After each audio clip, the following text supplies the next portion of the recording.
Well, welcome, good morning, and the panel today is going to be focused on how to attract investors who actually invest. And we have three panelists. I will introduce them right now. Ted Green, Investor Relations Manager at Spartan Group, he's based in Seattle, Washington. Ted?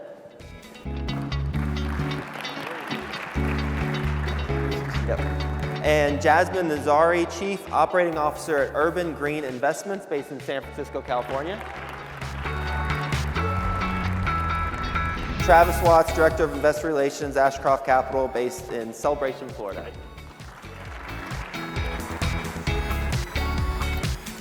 All right, so the focus is how to attract investors, how to find investors who actually invest this year.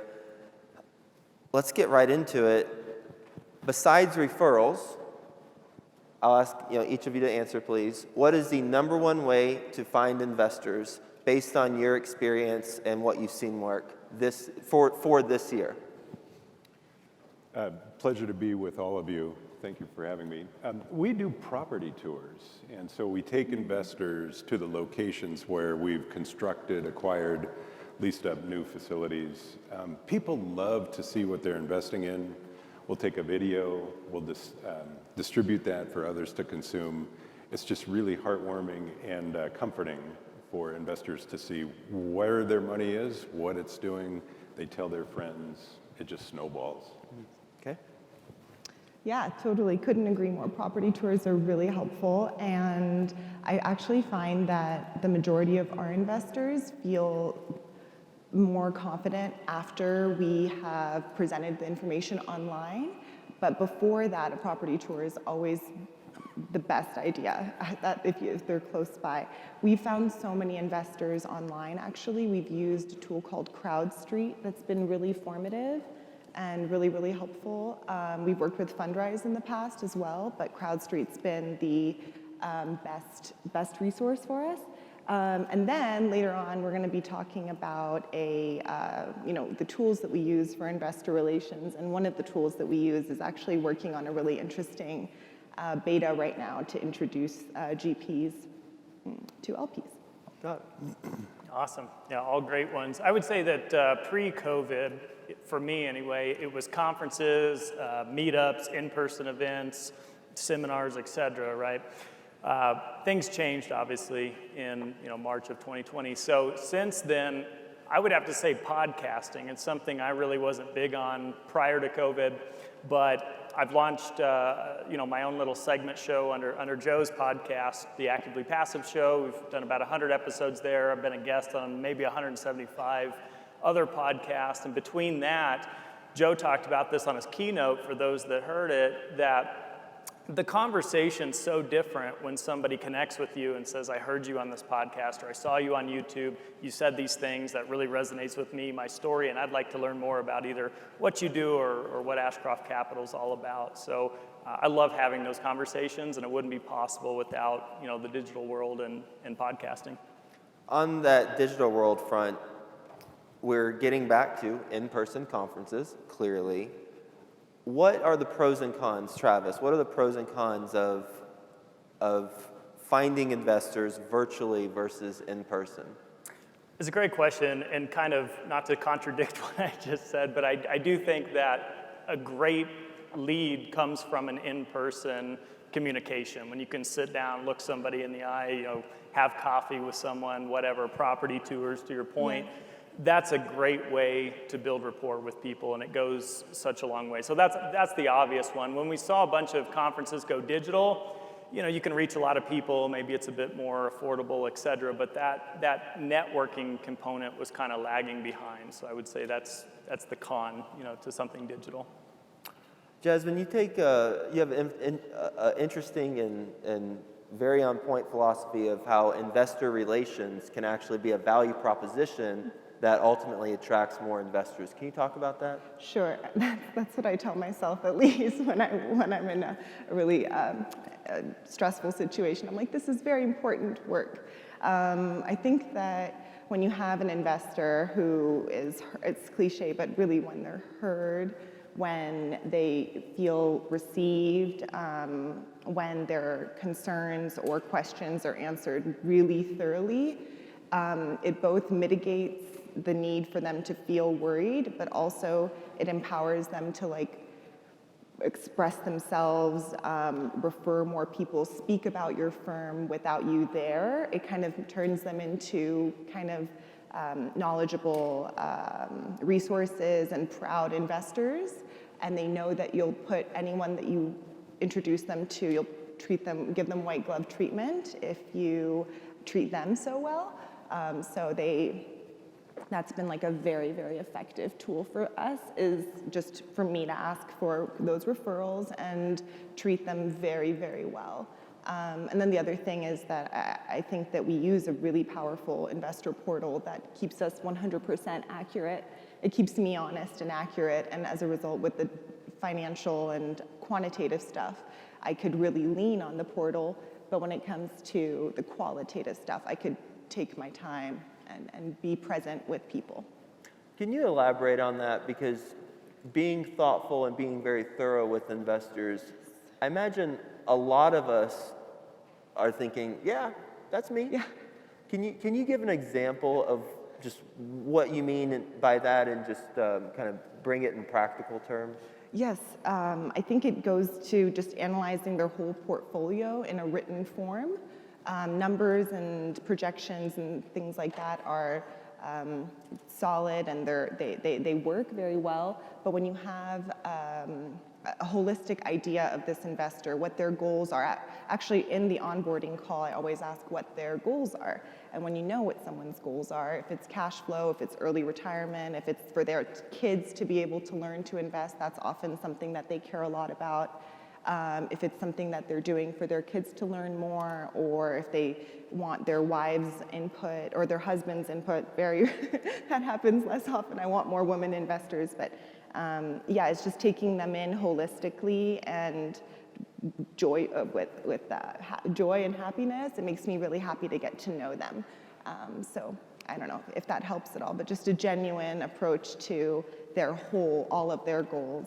And when you write back to them to account for that. I think I heard you mention that you ask for referrals. First Yes, off, I do. Okay, so how do you ask for referrals? Yeah. and when you make distributions, you come back and say there's no greater, the cliche phrase, there's no greater token of gratitude than a referral, or there's no greater gesture of gratitude than a referral. And often the CPAs themselves ask if they can refer. They're like, oh, it seems like you guys have some pretty good points on the board. Can I introduce some other investors to you? And we say, sure.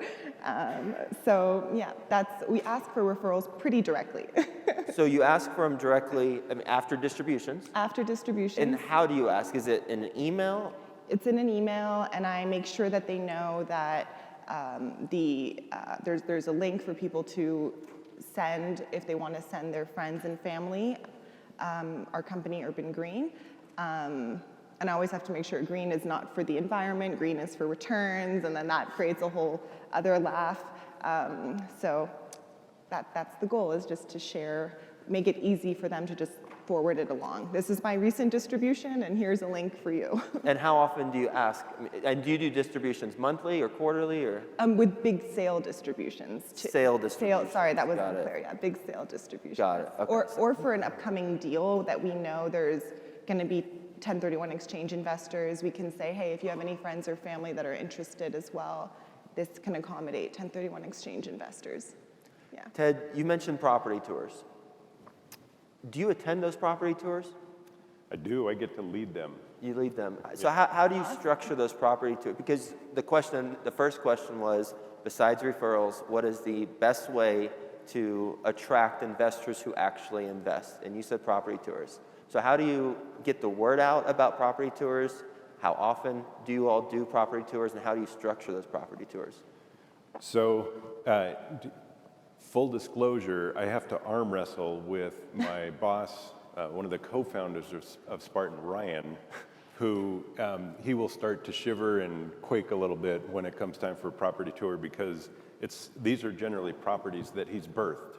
So I have to compete with Ryan to do the tours. Nonetheless, Earlier this week on Monday, I was in Madison, Wisconsin, reviewing an asset we purchased, $22 million. Met some investors there. I sneakily, on the down low, connected with every meetup organization near Madison, Wisconsin, just saying, hey, we're going to be here. This is Spartan. If you have anybody on your meetup group that would like to attend, I'd love to host. Turns out 2 MBA students from the University of Wisconsin Foundation for the university that pitched deals to the endowment, they showed up. I couldn't believe it. And how free is that? It took me maybe 45 minutes on Sunday night the week before. So anyway, we invite anybody and everybody that we think may be interested. I like to think that these properties were birthed partly by myself as well as teammate Lauren, in addition to Ryan, because you bleed, you sweat, you may shed a tear or two on these things. So this is what people are putting their money into to retire. There's nothing left in the bond market, and the stock market is schizo. So, these are important assets, and it's fun. So when you do the property tours, is there a camera crew? Is it just you as a representative? Do you document it and share it out with other investors? Like, hey, we do these tours. Check what we did out in Madison, Wisconsin. Yeah. So on Monday this week, we sat around in a circle. I had my cell phone on a tripod. Alex was mic'd up. Alex is part of the pre-construction crew with Spartan's construction team. Alex talked about what we're going to be constructing. There's 20,000 square feet of additional storage that we will be building. I went through the original deal, and the idea is to populate in an investor's mind with granular clarity. How does this affect me? How does this tie into my cash flow that I'm trying to construct as I prepare for retirement? Oftentimes in my age group, I'm 52, we're 10 years from retiring. It's time to start constructing 30% to 60% of the income that you're going to need. You need to know where that's going to come from. And the bond market has collapsed. The stock market has a PE ratio of 38, whereas in 1982, after the last cycle of inflation, think what it was. What was the PE of the Dow Jones in 1982? 7. Wow. I mean, the market could go down by 85% to get back to where it was after Paul Volcker broke the back of inflation. So where's the income going to come from if the stocks go down? Like we saw in March of 2020, the 10-year government bond yield went from 2.75 down to 0.7. There's nothing in the bond market. So these deals, multifamily, all of these assets, these deals are where assets are going to go to. What hasn't been effective for you, Travis? So I was new to this whole digital stuff during COVID in the beginning, but I'm all about experimenting and trying different things. So for me, what didn't work was I put a lot of emphasis on Instagram in the very beginning. Not a lot of accredited investors there, turns out. And tried experimental stuff like TikTok and Clubhouse and all these, I don't want to call them fads, but these other platforms. And so, after 150 posts, there may have been 1 to 2 investors that came out of that. So not a good ROI on my time, for sure. Jasmine, same question. And I'm going to ask you the same question too, Ted. Yeah, first off, that is so cool about the meetup. That's so cool. I'm going to have to lean on you, borrow that. What hasn't worked? Honestly, it may be an answer you all know too well, but databases, just buying these databases of investors that have been milked, it is not the best unless you have like a very curated and thoughtful response. These databases were not the best for me. Mm-hmm. So when we say databases, it's purchasing investor lists and then reaching out to them and trying to grow a relationship from that list? Yes, exactly. It's very cold, but I mean, if you do, it's kind of like elephant hunting. It could be a huge return. But for me, it's been way more effective to lean on our current investors and their CPAs. And also another thing I wanted to, and then the online, that's been a fantastic way to meet investors. And yeah. Okay. From my perspective, money spent on a direct mailer is a complete waste of time. Don't even think about it. And why do you say that? There's no response. There's just nothing. Okay. On the property tours, the individuals who attend, do you, first off, I assume you all have a CRM? Yeah. Okay. Do you all track who attends and then see over the lifetime that they have with you if they have invested at a higher rate than those who don't attend the tours? So we started using Salesforce about a year ago. It's a work in process. We do that. I think from Jackie Gibson and Ryan Gibson, the overarching theme is we're going to track everything. We want to prove to ourselves what works, what doesn't work. We're going to amplify those efforts.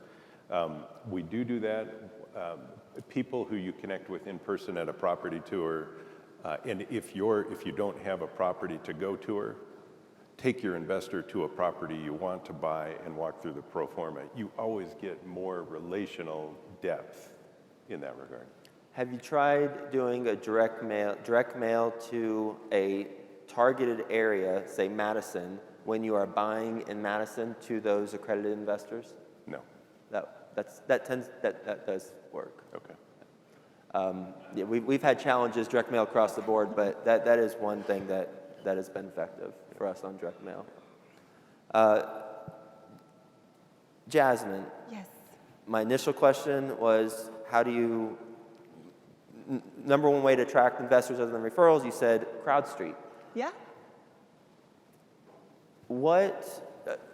After you raise money through CrowdStreet, do you then maintain the relationship with those investors, or is there some agreement that you cannot market to them outside of CrowdStreet? I believe, so I think, if anyone from CrowdStreet's here, please correct me, but I think we were like their 7th client. We were always very early adopters of tech. And because we were so early, such early adopters, the policy was different then.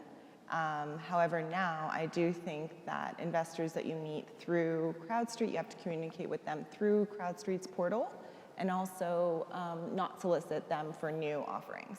So, and I guess those terms have changed. But I do think that if the investor themselves comes to you and says, hey, can I become an investor in your other offerings, you kind of have a responsibility to answer them and to do that. That happens to us. And that's exactly how I meet new investors through online, because CrowdStreet spends so much on these Google ads and partnerships with all these different, they have a ton of very smart investors too. And the CrowdStreet team itself is very adept at underwriting, and I respect that. And I think having those kind of investors that reach out to you, it's your responsibility to meet them where they're at. 506C versus 506B, so B versus C. First off, what do you all use, 506B or C? Historically, we've done both. We've transitioned to a fund this month. So C with the fund? And we've done a handful of Bs. Okay. Jasmine? I believe it's 506B. B, so Yeah. non-accredited. Non-accredited. Cannot publicly advertise. Yes. Got it. Okay, Yes. Travis?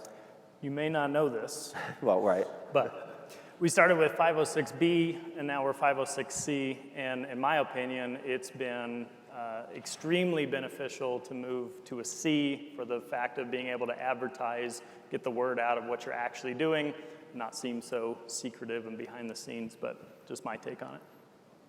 And so that's what I was going to ask about. What is your experience, Ted? B versus C in terms of impact that has on attracting investors to invest with you? Yeah. Oftentimes, the participants that are accredited have either family members or friends who would like to participate. They're not accredited. You get a lot of mileage by being able to bring in somebody who's in their early 30s, is not accredited, is eager to learn, either eager to walk next to you through the investment process. They're just not accredited. Great people, but they just can't. So you get a lot of brownie points for opening the door and embracing the emerging professional and those that are not accredited. Mm-hmm. Any thoughts on that? B versus, with 506B, you're working with accredited and non-accredited investors. Have you considered working exclusively with accredited investors only? We are pretty agile. We are a very agile group, and I think the covenants and requirements that come with 506C, with all due respect, it's maybe above my pay grade for now. We're going to take it easy. Yeah, it's easier. You know, one challenge that you might, Ted and Travis, you might have heard is from moving from B to C is investors saying, man, there's so much paperwork. I don't want to go through the accreditation process. So does going to C and the advantages you mentioned outweigh some headaches that you might hear people complain about with the accreditation process? It's a great point, but yeah, I mean, so obviously everything has pros and cons, and totally agree, you know, with your statements on 506B, but I still think that it outweighs on the pros side when we went to the C. We also, by the way, we simultaneously lowered our minimum investment, and I think that helped too, to gain new investors that maybe wanted to toe dip and try us out and things like that. But yeah, there's more paperwork for sure, and the 90-day accredited letters and all this kind of stuff is certainly a headache and a hassle. But you know, when you really frame it, I mean, I'm an LP investor also, you know, full-time in a lot of deals, but if you really want to do a deal, you're going to do a deal, and so the difference between, well, I got to do an extra 15 minutes or whatever isn't necessarily a deal breaker. I've seen that maybe a couple times where someone gets frustrated in the process, but again, you know, being able to showcase to the world who you are and what you do outweighs that con, in my opinion. Any additional thoughts on that, Ted? No? So in addition to property tours, in addition to CrowdStreet and crowdfunding, in addition to podcasts and having a thought leadership, what's another way that each of you have found to be effective that attracts investors who invest? Boy, you're putting me under. You'll be last. I found LinkedIn to be very effective, right? It's a more professional platform. I'm sure everyone in here is familiar with LinkedIn. It's got I believe it's got the most high net worth individuals worldwide on a platform. And it showcases like a resume, and a lot of folks will just put right in their title, I'm an accredited investor, I'm a multifamily investor, whatever. So it's easier to start a conversation that way, right? Rather than a personal Facebook or, like I mentioned, with Instagram and other things like that. So that's been one that's been very, very effective. I don't do a lot of marketing on there, but it's easy to connect with people, profile picture, hey, we have this in common, that kind of stuff. So let's talk specifics on that though. Sure. Are you searching on LinkedIn a certain term and then reaching out to people with a certain message? When you subscribe to the premium of LinkedIn, there's a lot of cool features that come with that. So yes, to your point, you can put in there, doctors in San Francisco who have real estate in their interest or hobbies, just to throw out an example. So then you can kind of target a messaging that way of, we work with a lot of medical professionals in the multifamily space. I see you have an interest in multifamily investing and, you're a physician or whatever. It helps generate that initial conversation a lot easier. How effective is that? You send out, about how many messages would you send out in a month?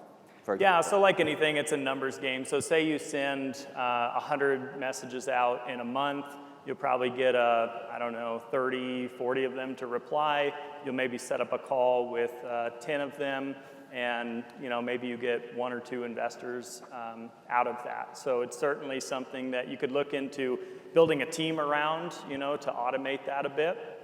But because it is a time consumer, but it's just another source in the digital age. It's one tool in your belt, so to speak, to kind of diversify finding investors. You get a 30 to 40% response rate on sending out cold LinkedIn messages? So caveat to that. a lot of people, as I'm sure you're familiar, because I get hit up all the time, send you this 5-paragraph, intro, right? Hi, it's me, I, my company does this, And I think that's a huge turnoff. It's almost spammy, right? So I usually initiate it with something very personable. I'm actually looking at a profile, like I mentioned. Hey, you're a physician, you're in San Francisco, we partner with physicians. I keep it no longer than 1 paragraph, but ideally like 1 to 2 sentences max. Some people just send that, hey, are you open to connecting? I see we're both in real estate. Something like that. So you might consider that kind of wording. And what are some of you mentioned physicians in San Francisco as an example. What are a couple other examples of inputs that you would have to then reach out to that group? So it kind of depends on who you're targeting. Like you mentioned the Wisconsin, and stuff like that. So accredited investor, real estate investor. Sometimes, let's say you're trying to get a messaging out for house flippers to consider maybe diversifying into multifamily or talking more passive income conversation. You can do all that kind of stuff, just as a few examples. Jasmine? Yeah, there's these websites that actually we as sponsors, they block us from, but it's these 506C and B investor websites, which I would love to see because a lot of our investors also come from there. They say, oh, I found you on this following, thing that I'm a part of, network I'm a part of, and I've tried to enter as a, normal, non-sponsor, and they've caught me. So then I asked friends, and they also couldn't get in. I guess their barriers are pretty effective. But yeah, if ever you guys have the ability to get into those network rooms and those communities, I think that'd be a really great resource to genuinely hear what investors or how investors think. The other thing is that how to find investors is maybe for your product and the things that you're marketing and sharing, for it to be distinct. I kind of feel like, we were talking about this earlier, it's like multifamilies, everyone is in that space, and I think if you can really present it in a way that's more effective, or that all of our deals are very opportunistic at Urban Green, and so it's easier for me to show that, and the deal really does the work. I really don't have to do as much work. The deal really sells itself. So if you can find the key 3 talking points about the deal, it makes it easier for you to share the deal and also for others to understand it. And how do you showcase the deal when you identify the 3 top points about the deal? Like video, do you have a certain process for showcasing it? What's I think it's just really good email, like really, really good email. To your point about me, I. It's very much like 3 bullet points, investment highlights, what they stand to gain, boom, click here. And I know everyone does it, but you can do it in a way that's different. I don't know how else to say it. Both the subject line to come across as intelligible, not too salesy, really not too salesy. And then also for your operations to be really tight. When investors sign up, by the end of the day, they have not even the end of the day, very quickly they have what they need. They're respected, their questions are answered thoughtfully. It's like a part of an entire process. And I'm happy to share resources too on how to better do that. But I think the investors see quickly how you treat them is the way that they think you're treating their investments. Ted? I've been privileged to have the opportunity to write for your group in your newsletter. I would encourage folks who are thoughtful, have something of meaning to contribute, maybe reach out to Joe's group. It's a huge audience. I mean, how many consumers do you have of your newsletter? It's a lot. Yeah. Wow. So content that's, I think there's meat to it, has proven to be worthwhile. It takes a lot of time for me to do it well, but that's been impactful for us. Mm-hmm. So writing blog posts on other people's platforms and getting the word out through their networks. Real thoughtful content is gripping. Mm-hmm. Less is more. Yeah. Quality over quantity. Yeah.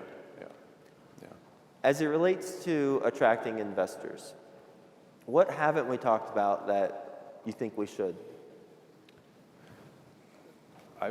If I could. Anyone, yeah. There is a shift. If the U.S. ends up with a lower interest rate environment, and admittedly we're talking about the Fed raising interest rates, but that's only the federal funds rate, the overnight interest rate. So by way of the yield on the 10-year bond, we saw the market come down, the stock market come down by 30%. The liquidity goes to the bond market. Bond prices go up, yields go down. So when we have a compression in the yield curve, and when we have ERISA plans, 401k plans, now able to buy specific properties, they're not leaving. So if we have a compressed yield curve for 5 or 10 years, retirees who are desperate for income, there's a significant shift in commercial real estate. So yeah, cap rates are compressing. It's going to be that way for 10 years or longer. So it's not too late by any stretch of the imagination, because where do you get yield? Noted, but as far as attracting investors, how is that relevant to attracting investors? Play into it. Okay. You sell to institutions, you're building a portfolio to deliver into the hands of Blackstone or whomever. Something I totally forgot, and I think we would all nod our heads, is IRA custodians. They're a huge resource. They're there to serve their clients. They have these investment dollars that they need to put to work, and often if they find a group that's responsible, they can say, hey, well, we'll let you, I think it's Millennium, for instance, it's like if you have 40, I believe it's 40 clients or more that are with that specific custodian, they give you your own person to work with at their firm, which helps expedite things. So letting your investors know that you're custodian friendly, or let the custodian know how you can better work with them to expand that partnership. It's a really good one. There's tons of custodians out there. I don't need to. So what would you recommend someone who heard that do? The Google search, IRA custodians, and then just start reaching out? Hey, I'd love to. Your own, like one's own, yes, and also one's friend's own. Okay. And and definitely the bigger ones too, because they have probably fewer sponsors. They can't favor any specific sponsors, so they may be looking for new sponsors. Cool. Yeah. I would say getting a little bit of a foundational learning around the psychology of just human beings, using your own methods or sources. But story branding is great. It's a great book. I'm sure a lot of you know Donald Miller's book, Building a Story Brand, or whatever it's called. But it's telling the story versus just saying, here's a fund, here's the IRR, here's the cash flow, here's the minimum, it's a 506c, you ready to do it? It is not nearly as effective as telling a story of why this fund and why this company and how that works. Also, when I mention those LinkedIn messages that are me, I, here's my company and here's what I do, it's always about the investor. It's never about you. It's about, we help investors like yourself build passive income streams so that you can free up your time, focus more on the things you love, perhaps do less of the things you don't enjoy. It's that style of messaging that resonates so much better. So whether it's books, programs, webinars, conferences, get a little bit of training in the psychology of just people in general. That would go a long way. Yeah, and also couldn't agree more. And also when you are sharing something with specific investors, if they're on the fence about it, not to push anyone, but just to say, hey, this could complement this other investment that you've made, that's kind of obvious, and also give them updates on the progress of each, and it just lets the investor know that you really are paying attention specifically to them, not with really broad strokes. Yeah. Thank you, all three of you. Appreciate it. Yeah.